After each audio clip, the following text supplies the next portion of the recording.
How's it going, everyone? Laughing here, and today I got a chunky video for you. We're going to be talking about everything that we know so far on the KOTOR remakes, supposedly by Aspyr Media. I'm going to talk about Aspyr, kind of their gamography, if you will, and then also my opinion on everything that we know so far as well. But before we get started, please hit that like button and subscribe to the channel. It'd be super helpful, and I definitely would appreciate it. If you don't know, Knights of the Old Republic, or KOTOR as I'm going to call it for the remainder of this video, came out in 2003 to much critical acclaim, and then the following year KOTOR 2 came out as well, which has definitely garnered a large cult following over these years. Since then, we really haven't had a whole lot from the Knights of the Old Republic kind of games. The Old Republic MMO was supposed to kind of tie off some of the loose ends, which, depending on who you talk to, they did well or not well. But we haven't really gotten much in a while until somewhat recently. So KOTOR 1 actually had a port by Aspyr Media back in, I believe, 2016 onto iOS and Android. And then this past year, KOTOR 2 actually was ported to mobile devices as well. Before the KOTOR port actually happened, we actually started getting some rumblings and rumors that there was actually another KOTOR game in development, specifically by a non-EA associated studio, which at the time was very weird because EA still had the exclusive rights to the Star Wars licenses when it came to games. Fast forward to January, Lucasfilm Games is kind of rebranded, and that's what they become. And it's also then announced that EA is no longer going to have exclusive rights to the Star Wars license when it comes to games, which kind of adds credence to the whole KOTOR remake happening from an outside studio. A little bit after that, Aspyr Media is actually bought out by Embracer Group, and during the acquisition call, it is revealed that Aspyr Media is actually working on a AAA game that's based on an IP, a large IP that they've worked on in the past. A little bit later on, it's actually found out by various Reddit sleuths as well as Mr.Mattyplays that back in 2019, Aspyr Media went on a hiring spree for ex-BioWare developers after the failed launch of Anthem. Later on, Mr. Matty also reveals and comes out saying that he has 3 different sources that have confirmed to him that Aspyr Media is making the next KOTOR game. And fast forward to this past week, Jason Schreier, famous video games journalist, also revealed and just came out and said it that he has sources that also have confirmed that Aspyr Media is making the next KOTOR game as well. In the interview, he just kind of comes out and says it, and basically is like, yeah, it's pretty well known at this point. I'll actually have a link to the interview down below, and that was from MinMax interview. And a wrap up of what we know so far, it was revealed this past week that the KOTOR remake is actually going to be an action RPG, more emphasis on action and less on RPG, and that it would also be losing its turn-based combat elements like the original games.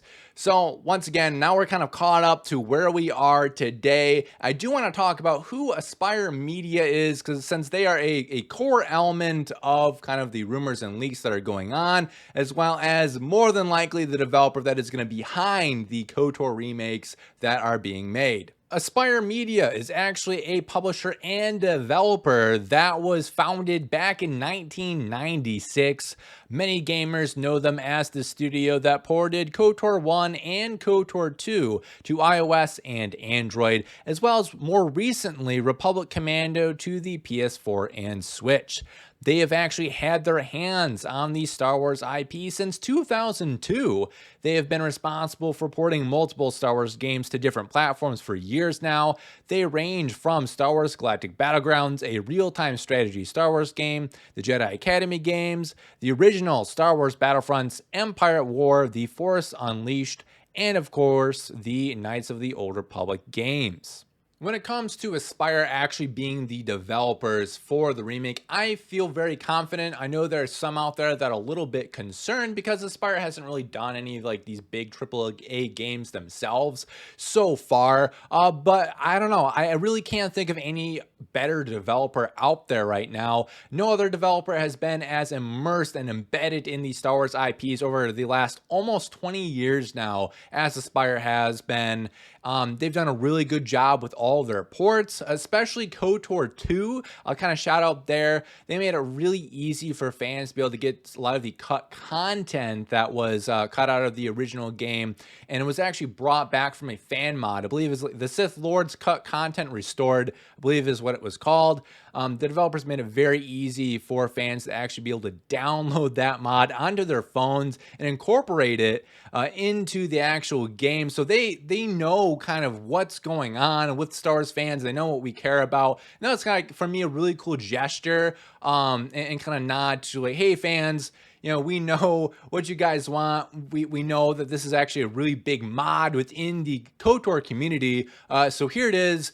Really easy steps to be able to actually get it going on your phone. But if you don't want it, it's all good. You can just, you know, download the game and you're good to go from the get-go, which is pretty awesome. When it comes to the reports that the remake is going to be more action oriented than RPG oriented, and that, you know, turn-based combat is going to kind of go away, I'm not surprised with that in the least. In fact, I really kind of was expecting that in whatever KOTOR remake or remaster, what have you, that was going to happen. That's just the way the industry has kind of gone these past years. We don't really have a whole lot of turn-based combat games. I think like kind of Pokemon is kind of the exception to the rule these days. But when it comes to like really action RPG stuff, I mean, you know, Fallout, which was more original, like the RPG kind of element game, they've gone to more like real time with that as well. And then, of course, Final Fantasy being another kind of good example of that kind of evolution from turn-based RPG to more action-oriented RPG. I think a lot of fans actually kind of forget how RPG-based the original Knights of the Old Republic games were. They were basically a D&D game with the Star Wars skin on them. I mean, you had literally dice rolls for every attack, initiative, defense, all that stuff was actually like rolled into the game, which we don't really have anymore in a lot of games, which is not necessarily a good thing, but it just kind of makes sense. Like they were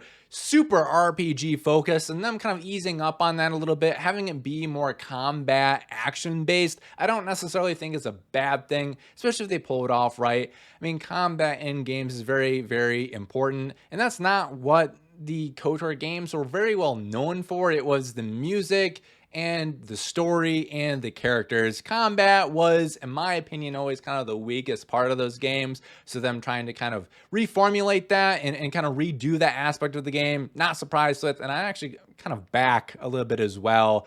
It was definitely an element of the game that they really need to kind of bring more up to today's modern standards. I think if they can update the combat while still maintaining the more social and character elements of the RPG elements, I think they'll be fine then, to be honest with you. I think for the most part, that's what a lot of KOTOR fans really remember when it comes to the RPG style of the original games. That's what they more care about, less of the combat and more of the social elements. So as long as that's intact and possibly even improved on, I think we'll be good. I've also heard various rumors that the KOTOR remake could actually be based in the High Republic, and I just don't think that's going to be the case. It's called the Old Republic for a reason, not the High Republic, and they're calling it a remake. I think that we are going to get more of the Old Republic than anything else. I'd be very surprised if they went the High Republic route, especially since the High Republic content doesn't seem to be super loved by the fan base, at the very least quite yet.